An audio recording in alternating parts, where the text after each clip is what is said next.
Salut à toi public. Dans cette vidéo, nous allons traiter le titrage conductimétrique d'une solution d'acide de concentration inconnue. Alors la première des choses que quand tu vas arriver en salle de TP et que tu vas faire cette manipulation, c'est de prendre en considération les effets de la dilution sur la conductivité d'une solution. En effet, si tu as appris ta leçon, tu as vu que la conductivité d'une solution dépend de la nature des espèces chimiques et ioniques présentes et de leur concentration. Je vais prendre un exemple. Si tu prends un volume de prélèvement de solution titrée que tu places dans ton bécher ou dans ton Erlenmeyer afin de faire le titrage, qu'on prend un volume de prélèvement à 20 ml, et admettons que le volume à l'équivalence soit de 15 ml. Bon. L'ajout de la solution titrante, donc celle qui est dans la burette, provoque une variation de volume de 75% dans le premier cas, si tu ne rajoutes pas d'eau. Ça veut donc dire que tu dilues ta solution, ne serait-ce que par l'ajout de cette solution titrante. Donc ça, tu fais varier la concentration de l'espèce titrée qui est ici. Alors, par l'ajout de la solution titrante, mais aussi par le volume de solution titrante que tu ajoutes. Donc en gros, tu réalises une dilution. Donc ça modifie la conductivité de ta solution. Une des astuces afin de limiter cet effet de la dilution dû à l'ajout de la solution titrante, c'est de rajouter un grand volume d'eau. Si tu mets par exemple un grand volume d'eau d'environ 100 ml, tu n'es pas obligé d'être très précis dans ce domaine-là. De toute manière, ce qui compte, c'est d'être précis sur le volume de prélèvement. Si tu rajoutes un grand volume d'eau distillée, voilà, tu te retrouves finalement avec un volume de solution titrée qui est de 100 plus 20, à savoir 120 ml.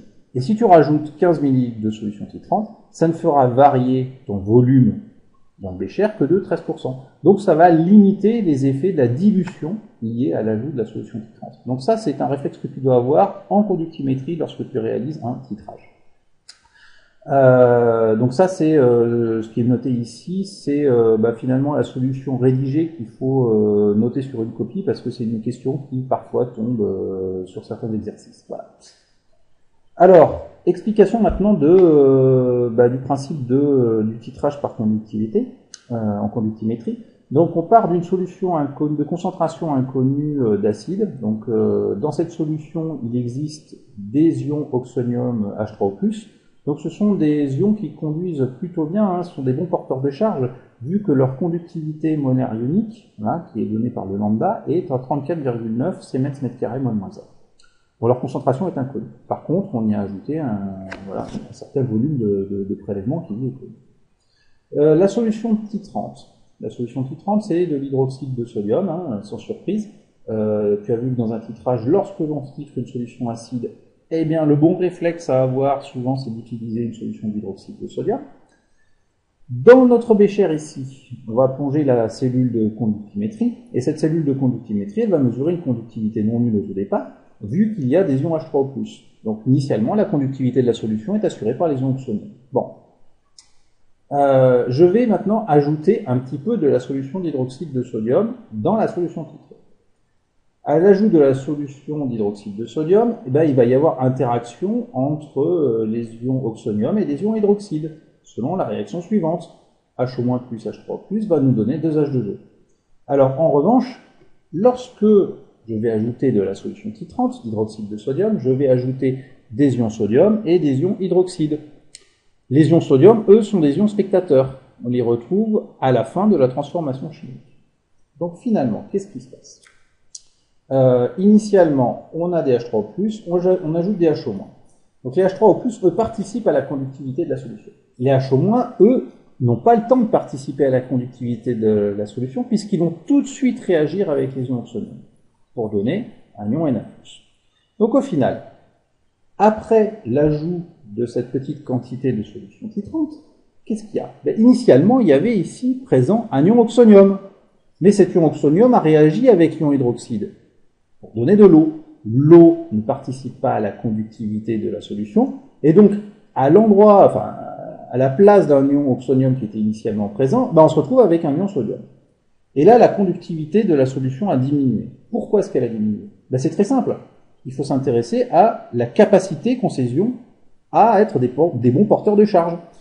Les ions oxonium ont une conductivité molaire ionique à 34,9, alors que les ions sodium, eux, ont une conductivité molaire ionique à 5,01 Siemens-m², moins 1. Donc, ce sont de moins bons porteurs de charge que les ions oxonium. Donc, Conclusion, la conductivité de la solution diminue.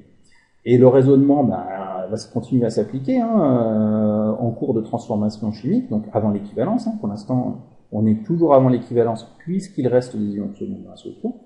Donc là, la conductivité baisse parce que finalement, les ions oxonium interagissent et on ajoute petit à petit des ions sodium dans la solution.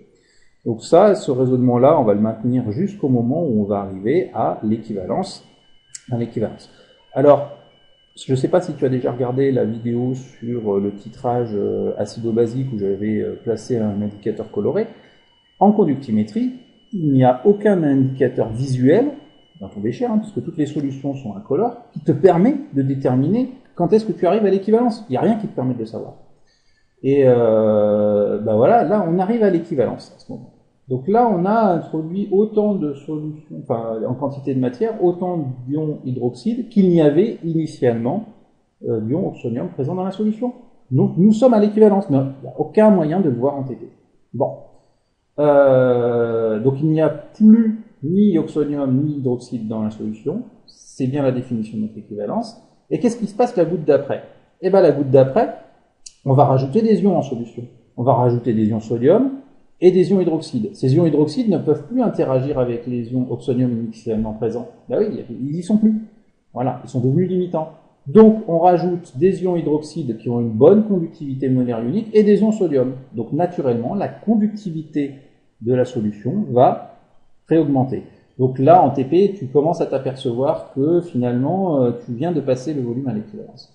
Alors l'intérêt en conductimétrie, c'est que contrairement à une courbe de pH-métrie où il fallait faire un petit peu attention aux points d'inflexion et multiplier les mesures, en conductimétrie, tu peux te contenter de faire une mesure tous les millilitres et de déterminer à partir de quel volume ta conductivité va de nouveau augmenter. Après, c'est très simple. Il te reste plus qu'à tracer les tangentes, voilà, et à déterminer ton volume à l'équivalence. Bon, après, avec ton volume à l'équivalence, tu peux redéterminer la concentration de la solution en ion en acide qui était initialement titrée. Voilà. Écoute, j'espère que cette explication aura permis d'éclaircir un petit peu les idées. Alors attention parce que c'est un peu piège. C'est assez simple quand on l'a vraiment bien compris. Par contre, c'est pas forcément facile de le retranscrire par écrit. Donc, je te conseille, c'est de reprendre cette vidéo en finalement en renotant ce qui est dans le petit cadre rouge ici, parce que ça, finalement, c'est l'argumentaire qu'il faudrait faire figurer sur une copie afin d'être à peu près rigoureux dans son explication de la courbe de titrage.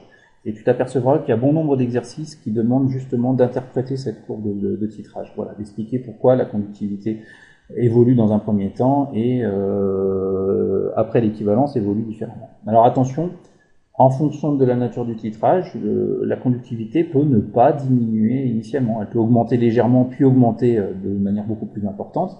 Voilà, ça dépend de la nature des espèces ioniques présentes en solution. Donc tu trouveras différentes cas de figure en fonction des exercices. Voilà, j'espère que ça t'aura aidé et puis je te dis à très bientôt pour une prochaine vidéo.